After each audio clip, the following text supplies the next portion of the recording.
সবাইকে নমস্কার। আজকের আমরা প্রপোজাল রাইটিং এর মাস্টার ক্লাসের দ্বিতীয় দিন।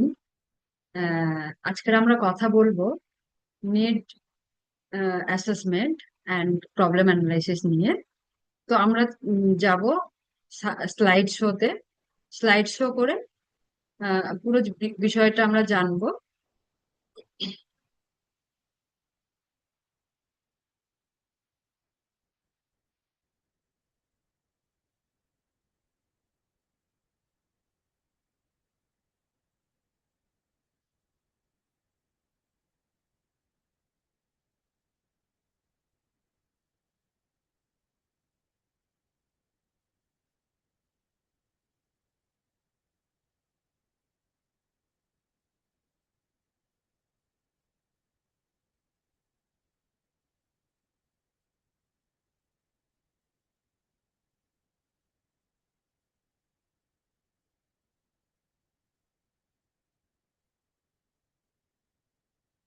আমরা দেখছি need assessment and problem analysis নিয়ে। তো প্রথমে আমরা দেখব যে আজকের আমাদের কি কি এজেন্ডা আছে। তো প্রথমে আমরা জানবো যে নিড অ্যাসেসমেন্টটা অ্যাকচুয়ালি কি, কেন হয়। আর তারপরে আমরা জানবো যে কালকে আমরা প্রবলেম স্টেটমেন্ট লিখেছিলাম। আজকের আমরা প্রবলেমটাকে অ্যানালাইসিস করব। কোনো একটা প্রবলেমের কি কি রুট কজ আছে, কি কি তার ফলাফল রিলেটেড কারণ আছে। আহ, তারপরে আমরা অ্যানালাইসিস করব প্রবলেম ট্রি। তারপরে আমরা চলে যাব প্রম্পট, মানে আমরা রাইট আপটা কিভাবে প্রম্পটের মাধ্যমে তাড়াতাড়ি লিখতে পারি। আর আম, প্রথমে আমরা যাচ্ছি রিক্যাপ। প্রথম দিনের যে ক্লাসটা হয়েছিল তার একটা 1 মিনিটের রিক্যাপ। আমরা গতকাল যে ক্লাসটা ছিল সেখানে আমরা জেনেছি প্রপোজাল কি, প্রপোজাল কেন দরকার হয়, বা কেন আমরা ডোনারকে প্রপোজাল দিই। আর প্রপোজালের বিভিন্ন কম্পোনেন্ট গুলো নিয়ে আলোচনা হয়েছিল, প্রবলেম স্টেটমেন্ট নিয়ে আলোচনা হয়েছিল। আর আজকের আমরা প্রথমে দেখবো যে need assessment. Need assessment actually কি? নিড অ্যাসেসমেন্ট হলো, এটা একটা সিস্টেমেটিক প্রসেস যেখানে আমরা যখনই কোনো প্রপোজাল রাইট হয়, তো কোনো একটা প্রবলেমের সলিউশন করার জন্য কমিউনিটিতে বা টার্গেট যে আহ, আহ, যে গ্রুপ আছে তাদের কি কি প্রয়োজন আছে, কি কি রিসোর্সের দরকার আছে, সেটা পুরো একটা অ্যাসেসমেন্ট করে নেওয়া হয়। আর যেমন আমরা এখানে একটা এক্সাম্পল দিয়েছি, যে আমরা কোনো অ্যাজিউম করব না যে মহিলাদের টেলরিং ট্রেনিং দরকার। ফার্স্ট অ্যাসেস যে দেখবো যে তাদের টেলরিং দরকার নাকি ফুড প্রসেসিং এর ট্রেনিং দরকার নাকি ডিজিটাল স্কিল দরকার, বা লাইভলিহুড আলাদা আলাদা ধরনের যে লাইভলিহুড স্কিলস আছে সেগুলো দরকার। তারপর আমরা দেখব যে নিড অ্যাসেসমেন্ট হয় কি জন্য। নিড অ্যাসেসমেন্টটা হয় কারণ এটা কোনো রিয়েল একটা রিয়েলিস্টিক হওয়ার জন্য, যাতে ওই প্রপোজাল যেটা আমরা বানাচ্ছি সেটা যেন কোনো আমরা অ্যাজিউম করে না নিই, ভাবনা চিন্তা করে না নিই। পরবর্তীকালে যখন আমরা প্রপোজালটা পাস হবে তখন যেন কমিউনিটিতে গিয়ে দেখা যায় যে তাদের যা দরকার ছিল সেটাই আমরা তাদেরকে দিতে পারছি। তারপরে এটা হচ্ছে ডোনারদের একটা ফেদ বাড়ে অ্যাসেসমেন্ট করলে। এবার আমরা দেখব যে কি কি ধরনের ইনফরমেশন আমাদের দরকার হয় নিড অ্যাসেসমেন্ট করার জন্য। তো প্রথমে আমরা দেখব যে আহ, দু ধরনের ইনফরমেশন আমাদের লাগে সোর্স। একটা হচ্ছে প্রাইমারি। প্রাইমারি ডেটা হলো যে ডেটাটা আমরা ডাইরেক্টলি কমিউনিটিতে গিয়ে কালেক্ট করি। আর সেই ডেটা কালেকশনটা হয় হাউস হোল্ড সার্ভের মাধ্যমে হয়। একটা প্রেসক্রাইব ফরম্যাট থাকে, আগে থেকে বানিয়ে নেওয়া হয়। বা কখনো কখনো সেম গ্রুপ, যদি মহিলা হয় টার্গেট গ্রুপ, তাহলে মহিলাদের বিভিন্ন মহিলাদের একটা গ্রুপ, তাদের সঙ্গে কথা বলে নেওয়া হয়। বা যদি অ্যাডোলেসেন্ট গার্লস হয় তাহলে অ্যাডোলেসেন্ট গার্লসদের সাথে একটা গ্রুপ, তাদের প্রয়োজন নিয়ে কথাবার্তা হয়। বা অনেক সময় কোনো গ্রামে কিছু কি ইনফরমেন্ট থাকে যাদের কাছে পুরো সম্পূর্ণ ইনফরমেশন থাকে, আহ তথ্য থাকে, সেই তথ্যগুলো আমরা তাদের কাছ থেকে পেয়ে যায়। বা কমিউনিটিতে গিয়ে কোনো গ্রাম বা পঞ্চায়েত লেভেলের মিটিং করা হয়, সেখানেও তাই আমাদের যে যে তথ্যগুলো দরকার সেই তথ্যগুলো আমরা পেয়ে যাই। অনেক সময় কি হয়, অনেক ইনফরমেশন আছে যেগুলো অবজারভেশনের মাধ্যমে আমরা বুঝতে পারি। তো একটা অবজারভেশন আমাদের একটা টুল হয়। আর বিভিন্ন শর্ট খুব তাড়াতাড়ি ইনফরমেশন কালেকশনের জন্য আমরা পিআর এর বিভিন্ন টুলস কে ইউজ করি, যেমন সোশ্যাল ম্যাপিং হয়, রিসোর্স ম্যাপিং হয়, টাইম লাইন হয়, হিস্ট্রিক্যাল ম্যাপ হয়। এরকম ভাবে আমরা ডেটা, প্রাইমারি ডেটা কালেকশন করি। সেকেন্ডারি ডেটা কালেকশন যেটা হয় কিনা, আমাদের অলরেডি আগে থেকে কালেক্টেড হয়ে আছে, সেই ডেটাগুলো আমাদের বর্তমান যে ডেটা আছে তার সঙ্গে আমরা ভ্যালিডেট করি। ভ্যালিডেট করলে কি হলো, আমাদের কাছে যে ইনফরমেশনটা আছে সেটা পোক্তা হয়ে যায়, যে আমাদের আমরা যে ডেটাটা দিচ্ছি সেটার মধ্যে কোনো সমস্যা নেই।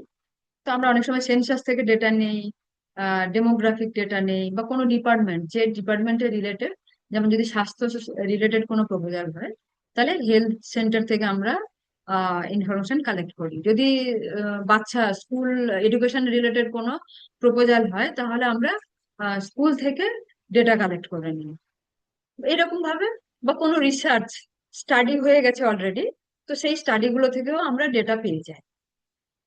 এবার আমরা দেখবো যে প্রবলেম অ্যানালাইসিস কি। প্রবলেম অ্যানালাইসিস, যেটা কজ এফেক্ট অ্যানালাইসিস হয়, সেটার মাধ্যমেও আমরা দেখব যে প্রবলেম অ্যানালাইসিস করা হয় যখন কোনো ডোনারের কাছে আমরা কোনো রাইট আপ দিই প্রবলেম সম্পর্কে, তখন তারা জিজ্ঞাসা করে যে এটার কারণটা কি।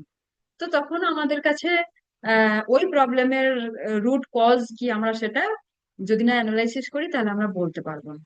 সেই জন্য কি হয়, রুট কজটাকে জানার জন্য আমরা প্রবলেম অ্যানালাইসিসে যে কেন এই প্রবলেমটা হলো, তো সেই কেনর প্রশ্ন দিয়ে আমরা কজ গুলো আইডেন্টিফাই করি। আবার দেখা যায় যে এফেক্ট মানে ফলাফল কি, আহ, যেমন যে এই প্রবলেমটার জন্য কি কি ঘটছে, আরো কি কি সমস্যা ঘটছে। তো সেই সমস্যাগুলো জানার জন্য আমরা এফেক্ট একটা অ্যানালাইসিস করি। যেমন এখানে আমরা দেখব যে এই টেবিলটাতে দেখবো যে আমাদের অনেকগুলো প্রবলেম আছে। এটা প্রবলেম অ্যানালাইসিস টেবিল, যে প্রবলেমগুলো কারণ, আর লাস্টের কলামে আমরা এফেক্ট দেখছি। তো এখানে আমরা যেমন দেখছি প্রবলেমগুলো school drop out, water scarcity মানে স্কুল ড্রপ আউট, স্কুল ছুট, আর জলের অভাব, তারপরে unemployment, malnutrition, poor sanitation, child labour. তো এই প্রবলেম গুলোর কারণ এখানে দেওয়া আছে, যেমন স্কুল ড্রপ আউট, তো সেখানে পভার্টি একটা কারণ, চাইল্ড লেবার একটা কারণ, স্কুলে ভালো ফেসিলিটিস না দেওয়ার জন্য বাচ্চারা স্কুল ছুট হয়। আর তার ফলে কি হচ্ছে, যখন স্কুল ছুট হচ্ছে আহ তখন সে পড়াশোনা থেকে বেরিয়ে আসছে। তার ফলে তার পড়াশোনা না কমপ্লিট হওয়ার জন্য ইলিটারেট হয়ে থাকছে। আর ভালো পড়াশোনা না করার জন্য দেখা গেল যে সে আনএমপ্লয়মেন্ট হয়ে হচ্ছে, বা তাড়াতাড়ি বিয়ে হচ্ছে। আর সে ভালো কোনো জবে না থাকার জন্য সে যে দরিদ্র ছিল বা গরিব ছিল, সে গরিব থেকে যাচ্ছে। যেমন এখানটা ম্যাল নিউট্রিশন নিয়ে একটা প্রবলেম আছে। তো ম্যাল নিউট্রিশনের কারণ কি কি হচ্ছে, পুয়ার ডায়েট, মানে যে এরিয়াতে ম্যাল নিউট্রিশন বেশি সেখানে আমরা বলতে পারি যে সেখানে ডায়েটটা খুব ভালো। সেকেন্ড হচ্ছে পভার্টি, কারণ গরিব হওয়ার জন্য সেখানে ভালো খাবার দাবার তারা ব্যবহার করতে পারে না। তারপরে অ্যাওয়ারনেস এর অভাব, হয়তো তাদের ঘরের যে জিনিসগুলো আছে সেগুলো প্রপার অ্যাওয়ারনেস না থাকার জন্য সে তারা ইউজ করতে পারে না। তারপর হেলথ সার্ভিস যেটা হয় সেটা ভালো নয়। এর ফলে কি হচ্ছে, এর ফলে দেখা গেল যে স্টান্টেড হয়, গ্রোথ ভালো হয় না। তারপরে ইমিউনিটিটা ভালো না। তারপরে দেখা গেল যে সে উম, তার একাডেমি একাডেমিক যে পারফরমেন্স সেটাও খুব ভালো নয়। ইল সারা বছর সে যেন মনে হয় যে অসুস্থ হয়ে থাকছে। তারপর দেখা গেল যে এখানটা দেওয়া আছে যে পুয়ার স্যানিটেশন। পুয়ার স্যানিটেশন কি হচ্ছে, সেখানে টয়লেট থাকছে না। তারপরে পুয়ার হাইজিন হচ্ছে, অ্যাডিকুয়েট ওয়েস্ট ম্যানেজমেন্ট, মানে এখানে ওখানে নোংরা, তার জন্য কি হলো, ঠিকঠাক ওখানকার স্যানিটেশনটা ভালো না। তো এর জন্য কি হচ্ছে, ওয়াটার বর্ন ডিজিজ হচ্ছে, পুয়ার হেলথ, সবসময় অসুস্থ থাকছে, তারপরে পলিউশন বেশি হচ্ছে। তো এইগুলো কি হয়, আমাদের সাহায্য করে একটা প্রবলেম অ্যানালাইসিস করলে। প্রবলেমের সাথে সাথে আমরা কারণটাও জানলাম, আর তার কারণের সাথে সাথে যে ঘটন ঘটছে, ওর এফেক্ট, বাজে এফেক্টটাকেও আমরা জানতে পারি। তো এখানে প্রবলেম অ্যানালাইসিস হলো। এবার আমরা দেখবো যে প্রবলেম ট্রি। প্রবলেম ট্রিটা কি হচ্ছে? প্রবলেম ট্রি হলো যে এটা একটা ভিজুয়াল টুল, যেখানে কি হয়, আমরা আহ, একটা প্রবলেমের সাথে রিলেশন করি, তার কারণ তার ফল দুটো রিলেশন করে আমরা প্রবলেম ট্রির মাধ্যমে দেখাই, যেটা আমরা আলোচনা করলাম। যেমন এখানটায় প্রবলেমটাকে ট্রাঙ্কে আমরা কোর প্রবলেমটাকে দেখাই, যেটা মেন প্রবলেম। আর রুটে আমরা কি করি, তার কারণগুলো দেখাই, কি কি কারণে এই এই প্রবলেমটা হয়েছে। আর ব্রাঞ্চেসে দেখাই যে এর ফলে, এই কারণের ফলে আরো কি কি সমস্যা হচ্ছে, ব্রাঞ্চেস গুলোতে আমরা দেখাই। এখানে আমরা একটা এক্সাম্পল দেখবো। এক্সাম্পলটা হচ্ছে যে school drop out. School drop out হলো হচ্ছে মেন কারণ, যেটা আমরা ট্রাঙ্কে এখানে দেখছি, প্রবলেম ট্রিটাতে। এখানে দেখছি যে এর ফলে কি হচ্ছে, দরিদ্র থাকছে, তারপরে স্কুল ফেসিলিটিস পাচ্ছে না, সেই জন্য আহ, সে স্কুল ড্রপ আউট হচ্ছে। তারপরে তো লং ডিস্টেন্স স্কুল থেকে, সেই জন্য সে স্কুলে যাচ্ছে না। তারপরে পিতা মাতাদের মধ্যে অ্যাওয়ারনেস নেই, যার জন্য তারা তাদের ছেলে মেয়েকে টাইমলি স্কুলে পাঠায় না। তারপর চাইল্ড লেবার, দারিদ্রতা বেশি হওয়ার জন্য তাদের বাচ্চাদেরকেও কাজে লাগিয়ে দিচ্ছে। তো এই সমস্ত কারণগুলো আমাদের কি করছে, স্কুল ড্রপ আউট হতে বাধ্য করছে। আর এই স্কুল ড্রপ আউট যখন হচ্ছে, তার ফলে কি হচ্ছে, আমরা এখানটা ফলাফল গুলো দেখছি। চাইল্ড লেবার বেড়ে যাচ্ছে, আর্লি ম্যারেজ হচ্ছে, লো লিটারেসি, মানে সে ভালো পড়াশোনা কমপ্লিট করছে না। তারপরে পড়াশোনা কমপ্লিট না করার জন্য এমপ্লয়মেন্ট অপরচুনিটিসও তার কাছে থাকছে না, ভালো কোনো জবের সুযোগ আসছে না। তবে যে সে আগে যেমন দরিদ্র ছিল, এখনো সে দরিদ্রই থেকে যাচ্ছে। এবার আমরা দেখবো নেক্সট আর একটা প্রবলেম। আমরা কি করি, প্রপোজালে এরকমই একটা হ্যান্ড হ্যান্ড ড্রয়িং অনেক সময় দেওয়া হয়। দিলে কি হয়, আমরা এক নজরে দেখতে পারি, বুঝতে পারি যে অ্যাকচুয়ালি প্রবলেমটা কি। মেন প্রবলেম এখানে যেমন ওয়াটার স্কারসিটি আছে। তো মেন প্রবলেম হলো ওয়াটার স্কারসিটি। তার কারণগুলো কি কি, ওয়াটার স্কারসিটিটা হচ্ছে কি জন্য, তার রুট কজ গুলো হচ্ছে lack of water harvesting. Water harvesting কম, তাই জন্য জলের অভাব দেখা দিচ্ছে। তারপর গ্রাউন্ড ওয়াটার যেটা থাকছে, সেটা ওভার ইউজ, খুব বেশি ইউজ হচ্ছে। তারপর poor water management and planning হচ্ছে, মানে জলের খুব ভালোভাবে ম্যানেজ করা হচ্ছে না। ক্লাইমেট চেঞ্জ হচ্ছে, তার জন্য বৃষ্টিপাত কম হচ্ছে। তারপর র্যাপিড পপুলেশন গ্রোথ যখন হচ্ছে, তখন সবাই জলের দরকার, সেই জন্য জলের অভাব দেখা দিচ্ছে। এরপর আমরা দেখছি যে ওয়াটার স্কারসিটি হওয়ার জন্য কি কি এফেক্ট দেখা দিচ্ছে, মানে কি কি আর কি কি সমস্যা হচ্ছে ওয়াটার স্কারসিটির জন্য। যেমন এটার জন্য কি হচ্ছে, ওয়াটার বর্ন ডিজিজ গুলো হচ্ছে, জলবাহিত রোগ যেগুলো হয় সেগুলো হচ্ছে। তারপরে মেয়েদের উপরে একটা বার্ডেন হচ্ছে, মেয়ে বা মহিলারা যারা কিনা জলটা সংগ্রহ করে, তাদের অনেক দূরে থেকে জল আনতে হচ্ছে, ফলে অনেকটা টাইম তাদের জলের পিছনে, জল সংগ্রহের পিছনে লাগাতে হচ্ছে। তারপর জলের অভাবের জন্য এগ্রিকালচারে আমরা জল ব্যবহার করি। তো সেখানটায় কি হলো, ন্যাচারালি তার প্রোডাকশনটা কমে যাবে, জল ঠিকঠাক ব্যবহার না করার জন্য। তারপর কি হচ্ছে, আমরা আমাদের স্নান, আমাদের পটি, আমাদের এই সমস্ত কাজকর্মের জন্য, নিজেকে পরিষ্কার পরিচ্ছন্ন রাখার জন্য, স্নান টান গুলোর জন্য আমরা জল ব্যবহার করি। তো সেখানে দেখা গেল যে জলের প্রপার না থাকা, জলের অভাবের জন্য আমরা স্নান বা আমাদের ডেলি যে জলের পরিমাণটা লাগে, সেটাকে আমরা ভালোভাবে ইউজ করছি। তো কনফ্লিক্ট হচ্ছে, জলের জন্য হচ্ছে একটা মানুষ আর একটা মানুষের বা গ্রামে বিভিন্ন কারণে ঝগড়াঝাটি হয়। তো সেটাও দেখা যায় এই জলের অভাবের জন্য হয়। ধন্যবাদ। আমরা এখন স্লাইড শো কমপ্লিট হয়ে গেছে। এবার আমরা একটা প্রম্পট ডেভেলপ করেছি, সেই প্রম্পটে চলে যাব, গিয়ে আমরা দেখব যে আমরা ইজিলি কম সময়, এটা হচ্ছে প্রবলেম নিড অ্যাসেসমেন্ট আর প্রবলেম অ্যানালাইসিসের জন্য একটা প্রম্পট ডেভেলপ করা হয়েছে। এখানে যেমন কি করা হয়েছে, উম, কিছু এখানে প্রশ্ন আছে, এই প্রশ্নগুলো আমরা ফিল আপ করব।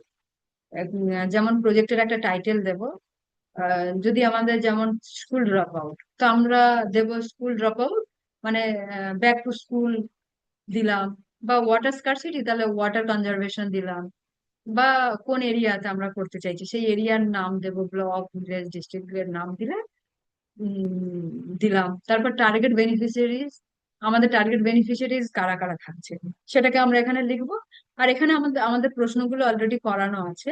এবার আমরা কি করবো, এখানে একটা ফিল আপ করে কপি করব, করে আমরা চ্যাট জিপিটি কে ইউজ করে একটা সুন্দর রাইট আপ করলাম। যেমন এখানে কি হয়েছে, আহ এখানে অলরেডি একটা ফিল আপ করা আছে, আমরা এটাকে কপি পেস্ট করব। কপি করে আমরা চলে যাব চ্যাট জিপিটিতে, সেখানে গিয়ে যখন আমরা পেস্ট করব, ফলে আমাদের একটা সুন্দর রাইট আপ চলে আসবে। এবার এই রাইট আপটাকে আমরা কপি পেস্ট করব, করে আমরা আবার এটাকে একটুখানি চেঞ্জ করে বা একটুখানি পলিশ করে আমরা আবার অন্য কোথাও, মানে আমাদের প্রপোজালের যে পার্ট আছে সেখানে আমরা ইউজ করব। এখানে যেমন আমরা গতদিন প্রবলেম স্টেটমেন্ট লিখেছিলাম, আজকে আমরা নিড অ্যাসেসমেন্টটা এখানে করব। তো যখন আমরা এখানটা কপি পেস্ট করে দেবো, তো আমার অলরেডি একটা রাইট আপ হয়ে যাবে। এবার এটাকে আমরা একটুখানি যদি কারেক্ট করে নিই, তো আমার একটা ডকুমেন্ট হয়ে যাবে। ঠিক আছে, তো মোটামুটি এই ছিল আজকের সেশন। আমার মনে হয় আমরা সবাই বুঝতে পেরেছি। তো মোটামুটি আজকের আমরা এখানে আহ, শেষ করব। সবাইকে মন দিয়ে শোনার জন্য ধন্যবাদ। আর যদি কোনো প্রশ্ন থাকে তাহলে আমরা কমেন্টে জানাতে পারি। আর যদি কোনো কিছু বিষয়ে ডিটেলস জানার থাকে, তাহলে আপনারা কমেন্ট করে লিখে আমাকে জানাতে পারেন, তাহলে আমি সেই বিষয়ে আরো ডিটেলস, আমার কাছে যা ইনফরমেশন থাকবে আমি দেব। ধন্যবাদ, আজকের এখানে শেষ করছি।